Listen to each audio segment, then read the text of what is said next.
রোজার মাসের মধ্যে উম, আসরের নামাজের পর তেমন কোনো কাজ নেই। আহ, মাগরিবের শুরু হওয়ার আগে বেশ কিছুটা সময় একটু আহ, নিরিবিলি পাওয়া যায়। এই সময়টা আমি মনে করলাম যে একটা ভিডিও করি। তো ভিডিওর কি কি নিয়ে ভিডিও করব, এরকম একটা চিন্তার মধ্যে ছিলাম যে কি নিয়ে একটা ভিডিও করা যায়। তো হঠাৎ খেয়াল পড়লো যে গতকাল একটা নতুন জিনিস, একদম নতুন, এটা এটা এটা এটা এটা আমি কোনো সময়, এই যে জিনিসটা, এটা আমি কোনো সময় খাইনি। এটা খাইনি বা এটা আমাদের খাদ্য অভ্যাসের মধ্যে কোনো বস্তু না। এর নাম হচ্ছে কসাবা। কসাবা, নামটা শুনেও আপনাদের মনে হতে পারে যে কাসাবা আবার কি জিনিস। হ্যাঁ, কাসাবা। এটা আমাদের দেশে যে আমাদের দেশীয় প্রজাতির যে কাসাবা গাছগুলা আগের মানুষদের কাছে শুনলে পাওয়া যায়, সন্ধান পাওয়া যায়। এটা যে আমাদের দেশে ছিল না তা না, এটা এটা আমাদের দেশে ছিল। এ এ কাসাবা এটা ছিল, কিন্তু এটা হলো যেমন ছাগল, আমাদের দেশেও আছে, আফ্রিকায়ও আছে, আমেরিকায়ও আছে। তবে এক এক জায়গার ছাগলের আহ, চেহারা বা তাদের ওয়েট, তাদের শারীরিক গঠন, এগুলার ভিন্নতা থাকে। এই সেভাবে এই কাসাবাটা, এটা আমাদের দেশে ছিল। তা আমাদের দেশের মানুষেরা এটাকে বলে শিমুল আলু। মানে এই গাছের পাতার সঙ্গে শিমুল গাছের পাতার একটা বেশ সাদৃশ্য আছে।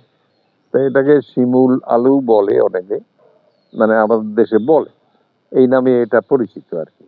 শিমুল আলু, শিমুল গাছের ছোট চারাগুলা যখন থাকে তখন ওর শিকড়টা বেশ মোটা হয় এবং ওটা একটু আঠালো ধরনের, মানে একটা নালচে ধরনের একটা ইয়ে থাকে, শ্বাস থাকে ওর ভিতরে। অনেকে, মানে কবিরাজি একটা ভেষজ ওষুধ হিসেবেও অনেকে এটা খান। এটা আহ, শরীরের বল বর্ধক এবং কাজটাজ নাকি করে, আমি এটা ব্যাপারে সঠিক জানি না। তো শিমুল গাছের চারার গোড়ায় এরকম মোটা হয় উম, ছোট চারাগুলোর ভিতরে। সেটাও মানুষ তুলে খায়। তবে এখন শিমুল গাছই পাওয়া যায় না, শিমুল গাছেরই অভাব। তো এই কাসাবাটা আমি পেলাম ময়মনসিং এর। এটা চারবার আহ, শুরু করছে ওখানকার এগ্রিকালচার ডিপার্টমেন্ট, বাংলাদেশ সরকারের কৃষি বিভাগ। ওখানে এটাকে চাষবাস করার একটা চেষ্টা চলছে। আহ, মানে এটার আহ, প্রসার বাড়ানো, আমাদের দেশের খাদ্য অভ্যাসের মধ্যে এটাকে টেনে আনার জন্য সরকার এটা চাষবাস একটু প্রসার করার চেষ্টা করছে। আহ, চিটাগাংয়ের দিকে নাকি এটা মানে চিটাগাংয়ের অঞ্চলে এটা চাষ হয় এবং কিছু সংখ্যক মানুষ এগুলা খাদ্যাভ্যাসের মধ্যে নিয়ে আসছে, মানে তারা খাদ্য হিসেবে এটা গ্রহণ করে। তো যাই হোক, আমি এই কাসাবাটা, এটার কিছু কাটিং পেলাম ময়মনসিং এর। আমার একটা মানে আমার সঙ্গে একটা ভালো সম্পর্ক আছে, যোগাযোগ আছে এমন একজন ফেসবুক এর মাধ্যমে একজন বন্ধু, ইনি কৃষি বিভাগের মধ্যে একজন সরকারি কৃষি কর্মকর্তা, কৃষি অফিসার। উনি ময়মনসিংহ এলাকায় উনি কর্মরত আছে। তো ওনার মাধ্যমে আমি এর কাটিংটা গত বছর পেয়েছিলাম। তো এই কাটিং থেকে আমি মোটামুটি কিছু গাছ করার চেষ্টা করেছিলাম যে এটা আমাদের এই অঞ্চলে, আমাদের সাতক্ষীরা অঞ্চলে এটা চাষবাস হবে কিনা, বা এটা আমার তো চাষের বিষয় না, আমার শখ করেই বিভিন্ন রকমের গাছ লাগানোর যে ইচ্ছা, সেইটা আর কি। তো সেইভাবেই আমি এই গাছটা সংগ্রহ করেছিলাম। তবে এটা খেতে কেমন এটা আমি জানি না, আমি এখনো খেয়ে দেখিনি। আশা করছি এটা খেয়ে এটা খেতে কেমন স্বাদ বা খেতে কেমন লাগে, এসব মিলে ঝিলে একটা বোঝার চেষ্টা করব। সেটা এখন খাওয়ার ব্যাপারটা পরে। এখন এই ব্যাপারে মোটামুটি এটা দিয়ে সাবুটা তৈরি হয় নাকি, এটা দিয়ে এটা দিয়ে তৈরি হয়।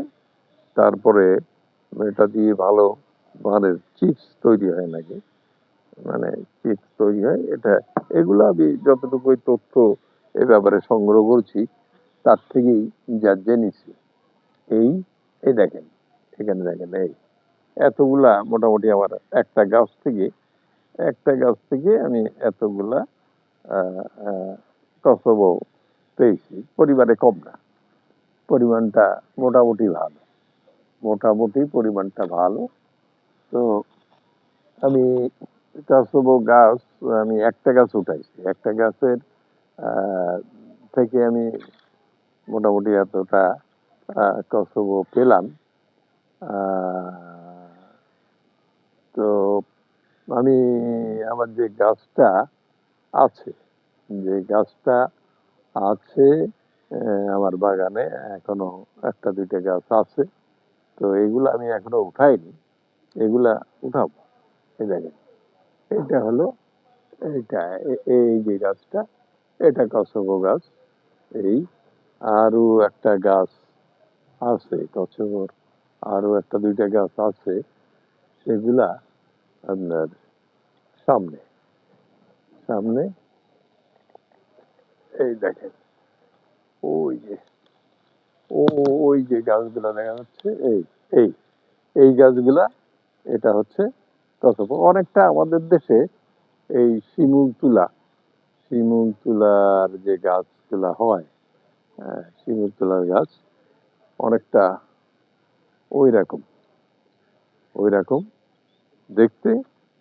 তবে এর গোড়ায়, মূলত গোড়ায় যে শিকড়টা হয়, এই শিকড়টাই মোটা হয়ে ওটাই আর কি ওই কসবো, কসাবা, কসাবা, এই গাছটা, মানে এইটা খাদ্যটা আর কি আমরা পাই।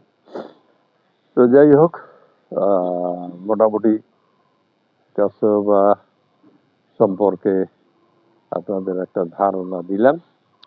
আর এটার রেসিপি বলতে কেমনে কিভাবে খাইতে হবে, এটা খাওয়ার ব্যবস্থা করি, কিভাবে কি খাওয়া যায় দেখি। খাওয়ার পরে কেমন লাগবে খেতে তাও তো জানি না, দেখা যাক।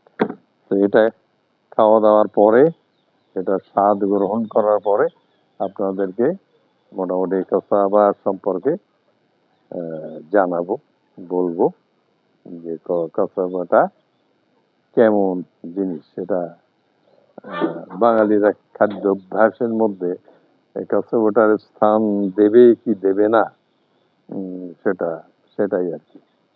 সেটা আগামীতে দেখা যাক কি হয়। তো আমি এখানে ভিডিওটা শেষ করছি। সবাই ভালো থাকবেন। আগামী ভিডিও পারলে আবার করবো। আল্লাহ হাফিজ।